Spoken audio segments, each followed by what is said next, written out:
guys, welcome back. It's Josh with the Financial Advisor Car Guy. This week I made a couple of purchases. You can see them right here over my shoulder. We're gonna go ahead and open those. Those are my first modifications to the car behind me, my Audi R8. And I'm really excited.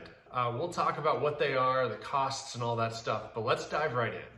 So the first box that I'm gonna open is this little one. I actually went ahead and slid it open real quick so we can kind of dive in. But what you're gonna see here is a box. Let me dump this thing out. And what these are, I might need two hands to do this, maybe not, if I can shake it here. These are, I'm very excited for these. These are carbon fiber, genuine carbon fiber paddles. So these are paddle extensions. So what ends up happening is if you guys have ever seen paddle shifters before, let's take a look together here. Now, if I get in the car, right now, this is what the paddle shifters look like. This little deal right here. Nothing cool about that. You can barely see it. You can barely feel it. If I'm holding the steering wheel and I'm trying to shift and drive, I barely can feel those things. I mean, they're really little. So the paddle shifter extensions go right on there like so. So now they're much larger. I can shift down below. I can shift up here, up above. I don't have to shift around. I don't have to like slide my hand around the wheel to make sure that I'm that close to the pedal or the paddle. So these are super exciting. I'm very excited for that. I've been wanting these. That was going to be the first mod to the car anyway. It just so happens that they all came at the same time. Let me grab a knife and we're going to go ahead and open the big ones. Okay, so I did go ahead and cut the boxes open. I started to pull one out. I haven't unwrapped it yet, so I haven't seen it. So I get to see it for the first time the same time you do. But what these are, if you look at the Audi, and if you remember a prior episode, I talked about replacing these side blades with carbon fiber side blades. That is what we have here. So let's go ahead and unwrap these things for the first time and check them out.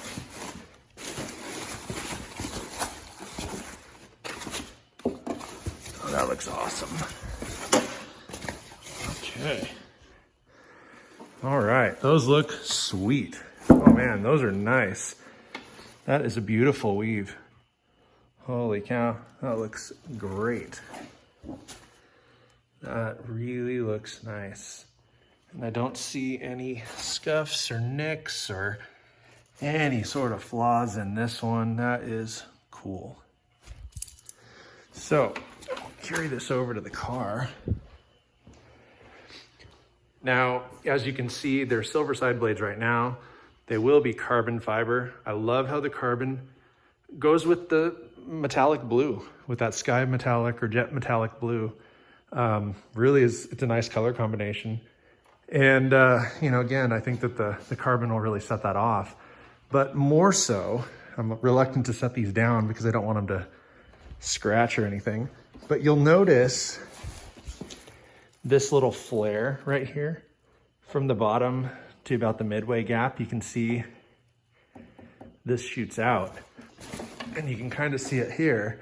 This whole section jets out, whereas over here it doesn't. It's flat and it's smooth. The difference there is that the carbon door blades are the V10 model. So what that means really from an intake standpoint is just like that angle here is the same down to about here. Then you'll notice that the carbon fiber ones come out and go down to the point down there. So they have a little bit different angle to them, a little different slope.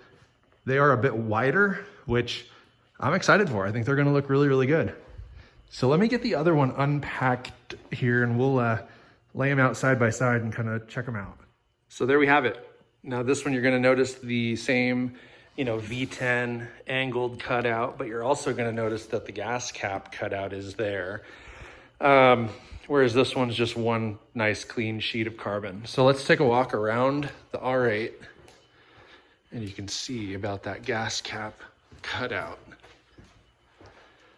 So right here. Yeah.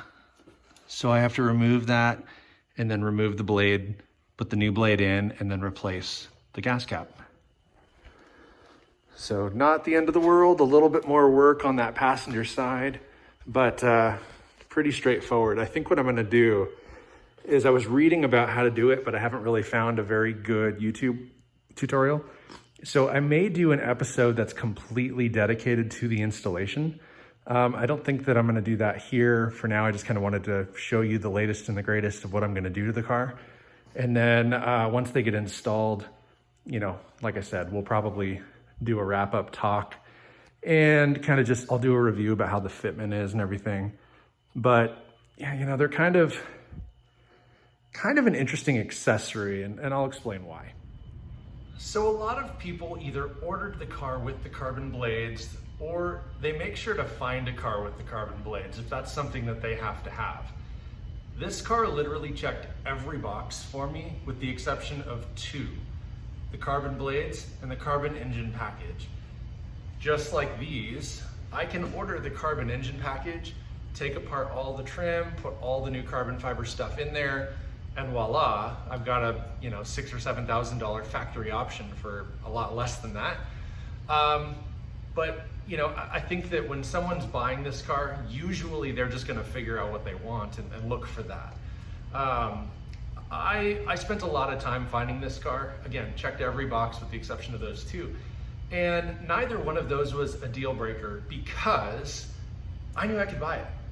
I knew I could go online, I could buy these blades. I really liked the look of the V10 blades anyways, because they do flare out and give that a little wider appearance. And so even if I had bought a car with V8 carbon fiber side blades, there's a good chance I would have tried to upgrade to the V10 carbon anyway. So that was one thing that didn't bug me even a little bit. The engine is gonna be the one thing that I still may do. It's very, very expensive. And so I have to look at, my return on investment, so to speak. I really want that, and that would really make the car exactly everything that I want. But at the same time, if it costs me $3,000 to buy all the carbon fiber pieces, does it raise the value of the car $3,000? I don't know. It may be a wash. I mean, I might be able to get my $3,000 back at the end of the deal when I sell the car someday, or I never sell it and I just get to enjoy it the way I want to. So, that's kind of the debate that I'm having internally. The door blades actually weren't that bad. I ordered them before I even bought the car. So I ordered them and they were $1,000. I think it was $1,025 shipped to my door. Now, it was a little bit of a sketchy deal. I ordered them from eBay from a very reputable seller. I read through all the feedback and everything was fantastic. They actually had them on eBay for $1,200, buy it now, shipping included and everything. I made them an offer of $900, just totally lowballing them. They countered at $1,025. So I accepted it, bought it now, paid them, and I thought everything was good. A few days go by, they send me a tracking number. It's on a cargo ship coming from China, right? So I'm waiting and waiting and waiting, and I'm tracking it every few days just to kind of see if there's an update. It lands in California, and I'm excited because I'm thinking, great, I'm gonna have these things in like 3 or 4 days, awesome. Well, they send me an updated tracking number. Actually, no. I stopped there. They didn't send me an updated tracking number. I continued to use the same tracking number. And it said, they're on a truck, they're coming to my state, then they're in my town, then they're out for delivery. So I'm super excited, waiting, ready to go, all the things. I get an email notification that says they were delivered. Nothing was ever delivered. So I want to say I waited all day. Finally that night I refreshed it. It said they'd been delivered, but they hadn't been. I'd been home. I know UPS didn't even come to my house that day. And so I contact the seller and I tell them the situation. Listen, it says it was delivered. It really wasn't, so I'm a bit concerned. What can we do? I wasn't really satisfied with the answer. He basically said, oh yeah, we need to give you an updated tracking number and something must have gone wrong and this, that, and the other. And I'm thinking to myself, that can't be true because what happened to whatever was being tracked? Why did it say it was coming to my state and then in my town and then delivered? Someone was scanning barcodes someplace and it just did not feel right. So I was very, very concerned. So I contacted eBay, I contacted PayPal and my credit card, submitted a claim, was fully reimbursed. The credit card company just assumed fraudulent activity, credited me back, done deal. So in the meantime, I really liked how the car looked. I really liked the silver blades. So I decided I wasn't in a huge rush to get the carbon replacements, but I'd still been looking, and that's about what they were selling for on eBay's, $1,000 to $1,200. Well, out of the blue, about 2 weeks ago, so I've had the car 2.5 months now, something like that. About 2 weeks ago, I was emailed by the seller who I'd already received my money back from, and everything was done from as far as I knew. And they said, hey, your door blades are sitting in a warehouse in Southern California. We would love for you to have them. Would you do them for $850? So I thought to myself, is this just another gimmick? Are they really trying to just get my money? Or, I don't know.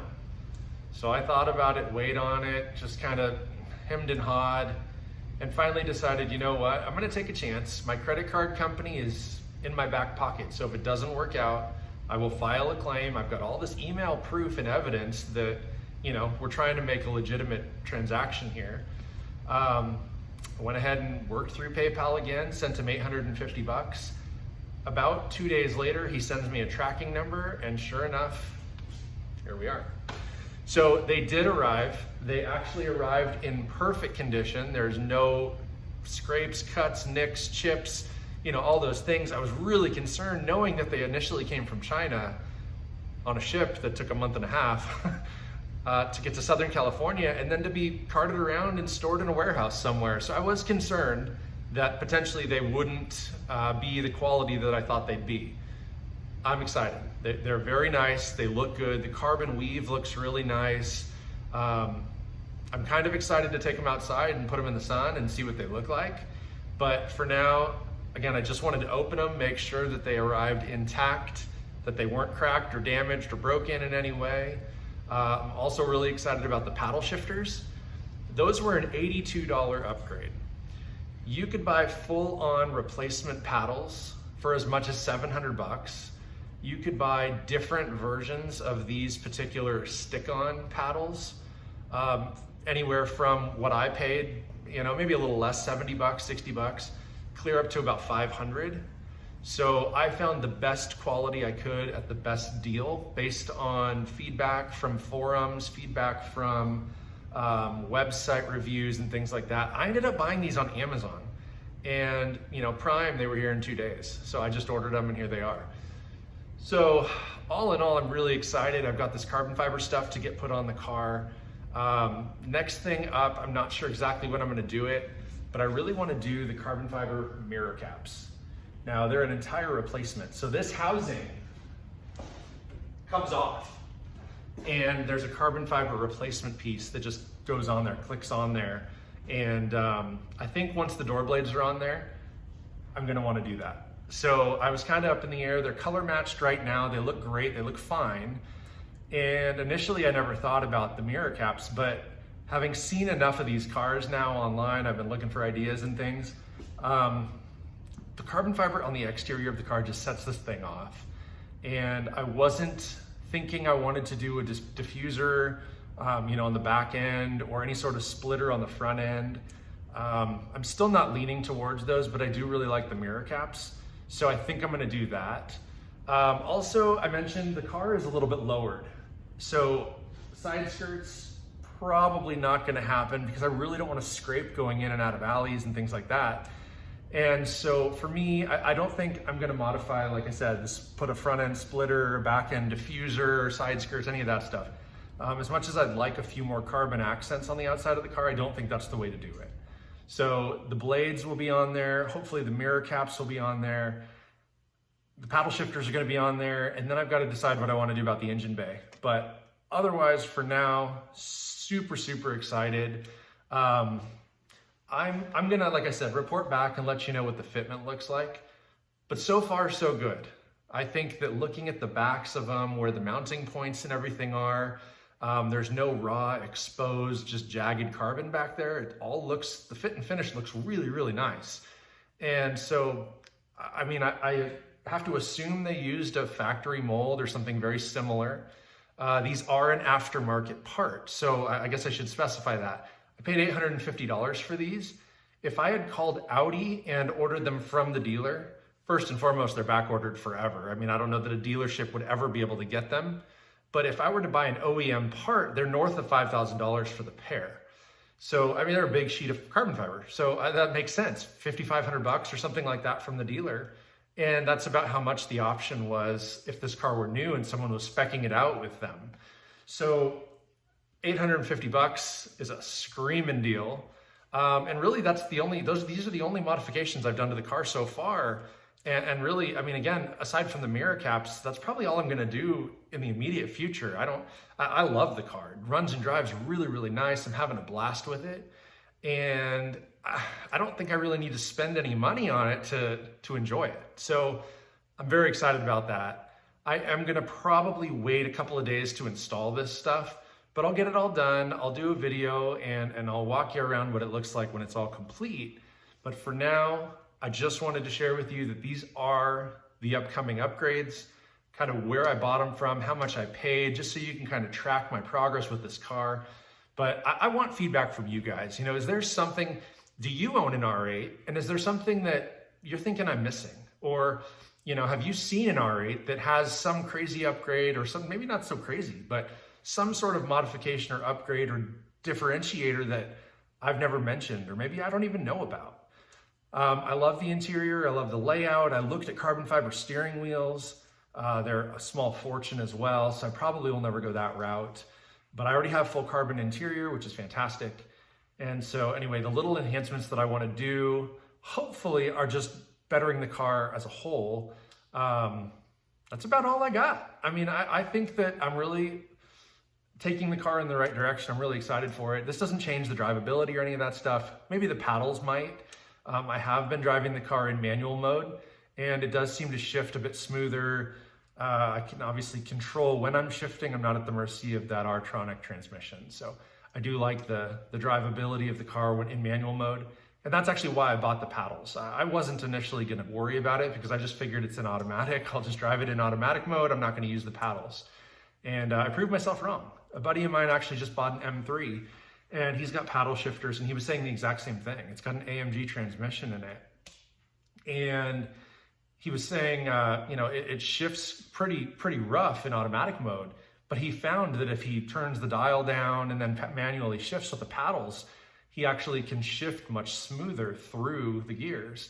So I started doing that here, and he was right. I mean, obviously different transmission, different car altogether, but similar idea. And so I decided I'm gonna upgrade those paddle shifters. A, they're gonna look awesome, but B, just to drive around town, in and out of, you know, work and whatever else. Anything that makes the car a little bit easier to drive, a little more enjoyable to drive, is worth it to me. So I did go ahead and order those, and here they are. So thank you again so much for watching. As always, please like, subscribe, ring the bell. I'm gonna be continuing to do these videos every Friday for the foreseeable future. And so I would love for you guys to interact a little bit, comment down below and tell me again what I'm missing, what you like, what you don't. Is there an episode that I need to do? I mean, are there new cars coming out that you guys want to learn about that I could talk to you about? Or are there any cars that you're hoping become collectible and you want to have a conversation? By all means, reach out, comment down below, email me, you know, find me on Instagram, TikTok, here on YouTube, and we'll go from there. But as always, always, may every investment you make be a good one. Until next time.